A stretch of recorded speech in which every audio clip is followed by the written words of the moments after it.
If you've just installed Optimizely CMS 12, then this, my friend, is a video that you should watch.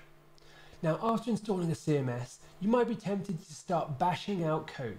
However, this can be a mistake, especially when you're working on a project with tight deadlines. Not fully understanding all the different tools that you have available at your fingertips can be a costly time suck. When you start building something, there's a high chance that there's a community plugin or a Optimizely supported package that's going to do everything that you need. So what I'm going to do in this video is go over all the really powerful plugins which will help you accelerate your development. So in this video, I'm going to cover things like A/B testing, forms, content management. We're also going to look at more developer-focused tasks like sitemaps and not found pages. Now, even if you are an Optimizely old pro and thinking, I know them all, the nice thing about this video is I'm also going to show you how to install it and how to configure everything. Because let's be honest, sometimes the documentation around these things is not the best. So do not worry, I have you covered. If you haven't come across either myself, my content, or my channel before, then what are you playing at? You need to sort your life out mush. And you can do that with two very simple steps. Step one is smash the subscribe button. Step two is click on that like button. It takes me a long time to do these videos, so clicking on like helps the YouTube algorithm show my videos to more people, and I'd appreciate it very much. And as a little treat for doing that, my reward from me to you, not only will you become a legend, I'll also show you a picture of a baby shark. Now, enough of this absolute nonsense. Let's get on and start installing some cool stuff. Within this video, I'm going to be covering quite a lot of code and quite a lot of configuration. And I know from first-hand experience that trying to copy configuration from a YouTube video takes ages, is error-prone and very, very frustrating. So this is the reason why I recommend that if you want to play along at home, come over to my GitHub, which is John D. Jones. From here, you want to scroll to the bottom and you can see I've got this starred repository, which is my CMS v12 starter kit. So everything you're about to see in today's video is available for you to peruse in your own time. While you're here, I suggest that you follow and star me because that will make you even more of a legend. And also don't forget there's a related tutorial linked to below where you can find all the steps in a nice, easy, digestible form. The first package that I'm going to cover is called the Content Manager. Content Manager was created by the Optimizely Labs team. This means that the package is an officially supported module by Episerver, Optimizely, whatever you want to call them. Now, the Content Manager will not be installed by default. It does not come with the generic Optimizely CMS 12 NuGet package. You will have to install an additional package and some configuration, which we'll cover very shortly. Now, after installing Content Manager, the editors are basically going to have a brand new editing view. So historically in CMS development, whenever you're trying to create a page, you'll typically do it inside of a page tree. Nowadays, if we're creating the omni-channel content, which is a fancy word for mobile, website and internet things, if you need that content to be shared between different pages, different websites, that old school page structure might not make as much sense. So this is the problem that Content Manager solves. After enabling Content Manager, if you click on the burger menu within the CMS, you will see Content Manager as an option. Clicking on it is going to give you access to this dashboard. From the first dashboard, we have the Content Manager, and this is related to content that you're interested in. So as you can see, I've got all the content I've starred personally. From this menu, I've got the ability to actually edit any of these contents. So I can upload and change images, maybe change the name. I've also got the ability to see any content I need to reject or accept. Maybe it's been part of a referral workflow. And I've also got the ability to create stuff. Now the dashboard is a bit useless if I'm honest. The thing that I really like is the ability to create pages and images and blocks directly from these views. So as you can see, we have the option of pages, images and blocks. We've got the ability to filter content based on the language, when it was created, and actually its review status. So do we have anything in review, in progress? We have the ability to filter these pages based on the page type. We've got the ability to edit, add comments. We've even got the ability to filter things by when it was created rather than just where it was created. For each one of these bits of content, we can star them so it appears in our dashboard. We can also edit these pages in line so we don't need to worry about jumping between different screens. We have exactly the same capability for images. we also have exactly the same capability for blocks. To enable the content manager within your site, you probably guessed it, you're going to have to install a NuGet package. And the package that you need to install is called episerverlabs.content manager. Remember, this package lives within the Episerver feed rather than the default Microsoft feed, so make sure you have that installed. And see my other video if you have no idea what I'm talking about, which is linked below. Now, before trying to get the content manager up and running, I recommend you check out the project site. There is this GitHub repo which is called Episerverlabs Content Manager -docs. In here, you've got a number of different instructions. It tells you how you configure it. There's loads of useful things that I'm not going to go over in detail here. Now let's have a look at the install instructions. According to this page, all we need to do is install the package job is a good 'un. However, that is not all that we need to do. Just installing the package on its own is going to do zip. We also need to do some additional configurations. So let's have a look at that within our code. Now within .NET Core 5.6, we do all of our configurations now in startup.cs. This is our friend. And within our configure services method, this is where we register our middlewares. So this is where we're going to add some extra stuff. After installing that package, within our services, you're going to have to add in this add content manager. This comes from the episerverlabs.content manager package. Just include a using to it and you're going to get access to it. Now underneath here you can see that I've also got this additional configuration. So we've got this content manager options. So out of the box, content manager is going to work. However, if you want to customize how it works, you can just chain this configure content manager options underneath your content manager declaration. In here you can see that we've got access to an options. And from here we've got access to things like is content manager enabled, is block provider enabled. We can start setting permissions on who can view things. We can also enable and disable different gadgets. So we have a plethora of different options, completely up to you how you customize it. The next capability that we're going to enable within the CMS is some A/B testing. Now when it comes to experimentation Optimizely, they are pretty strong in this department. Now if you're really serious about A/B testing and experimentation, you probably want to check out Optimizely Web or Full Stack. However, these products are both commercial products, comes with a license, yada yada yada. If you do have a CMS license and you want to do some basic A/B testing, then you can out the box. Now again, this A/B testing capability will not be enabled by default with the core CMS package. What you need to do is install an additional module created by Episerver called episerver.marketing.testing. We'll go over the configuration later, so don't panic too much. Now what will happen is that when you enable this package, when you go and say make a change within a block within a content area, when you go to publish your content, you'll have this brand new little option called A/B test changes. Clicking on this is basically going to allow you to set up an A/B test. So you can see the differences between a control and the challenger. Sounds like a bit of a fight there, bit of a boxing match going on. Then from our test, we can set in test goals. We can add in a conversion, a metric. We can do some traffic allocation. We can add in some confidence levels. There's a range of things we can do. To enable the A/B testing capabilities, we have to go back to our good old friend start.cs. Within here, we're going back to configure services. And what we want to do is enable this add A/B testing method. So all we need to do is import the Episerver marketing testing web.initializers as our using statements at the top here.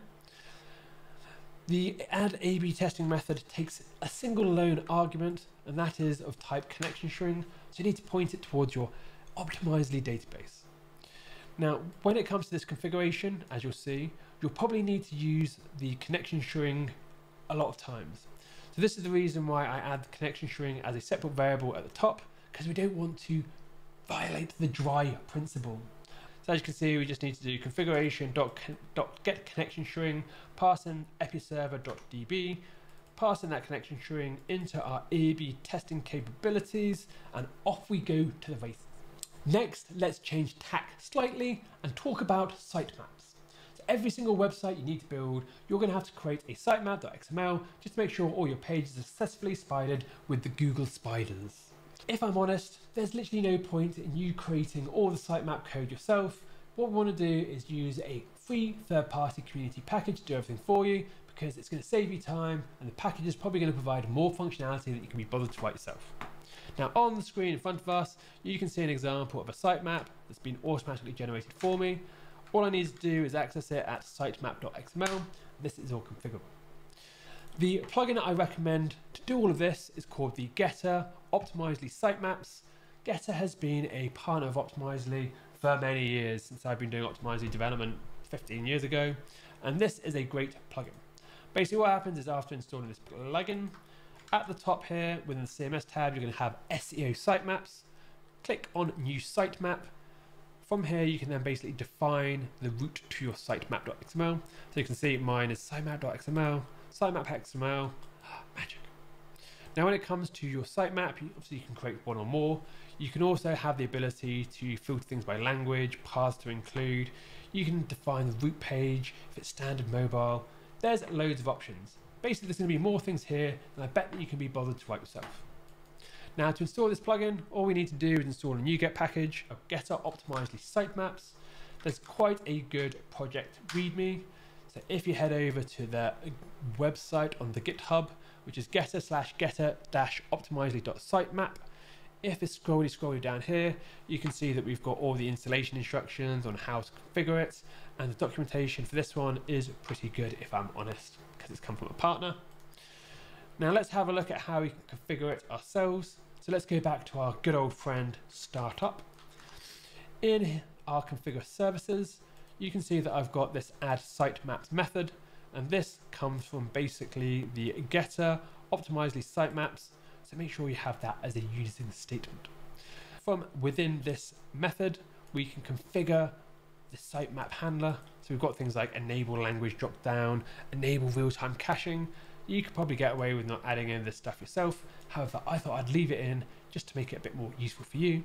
Then I think another caveat from using this extension is you also need, within your configure method, within your use endpoints, you just need to make sure that this map razor pages exists.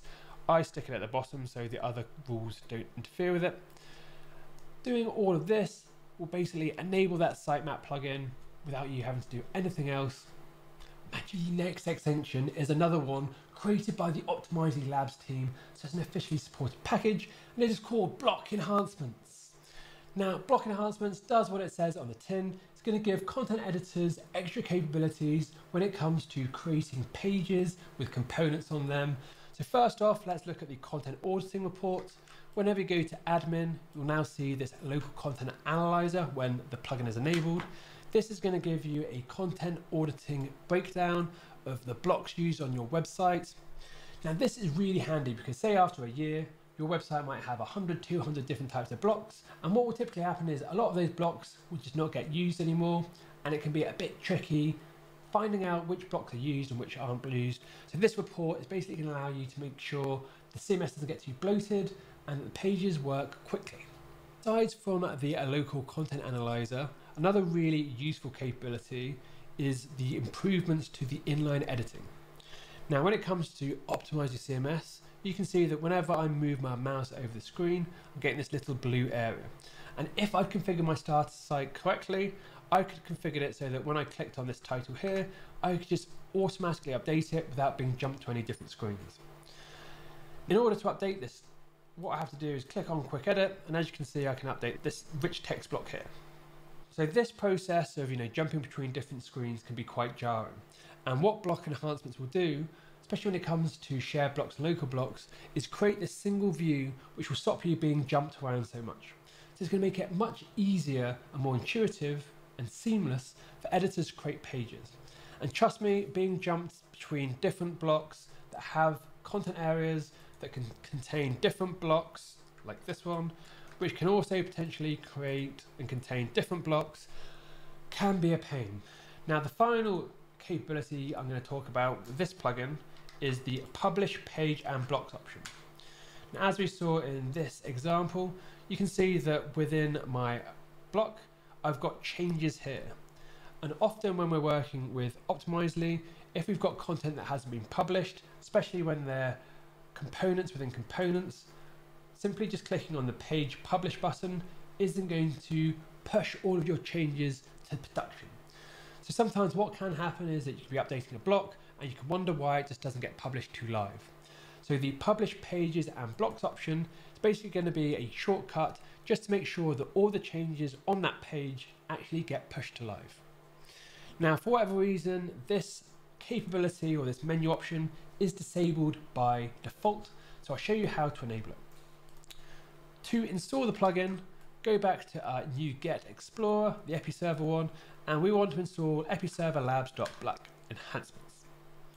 To configure the plugin, you guessed it, we're going back to our good old friend Startup. Within Startup, we're going to configure services, and then from the iService collection object, we're going to do add block enhancements. No arguments needed for this one. Now, in order to additionally enhance or configure how this block enhancement extension works, we can work with this block enhancement options object. To get access to it, we can just use configure, pass in block enhancement options, then we'll get access to this options argument in a lambda, and from here we've got access to do loads of things. So to enable that menu option that I just showed you, you want to do publish page with blocks equal true. You can also have a look around here, so we've got things like ignore quick edit on block types, we've got status indicators, we've got all sorts. So it's definitely worth having a look at the documentation to see all the capabilities and what you can do for this. Another developer related task you have to do on every project is add in some sort of 404 handling capability. Now, as you can see, I've got this beautiful ugly error page. You don't want to have to code all this yourself, so it's much easier to use an additional third-party package, and the one that I recommend for CMS 12 is the getter not found handler .optimizely 1.11. Now, the install instructions for this not found handler are quite in depth. I recommend you definitely read the instruction manuals for this one. I will go over the brief summary though. So after installing and enabling this plugin, what will happen is that at the top in the edit view, you've got access to this not found handler page. From here, you can start doing things like redirects. We can have suggestions. We've got the ability to delete suggestions. As you can see, there's more here than you'll be bothered to build yourself.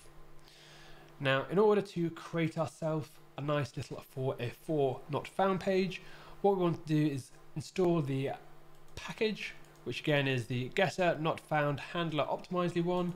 Go back to our good pal Startup, and then within Startup, we want to add in a few bits and bobs.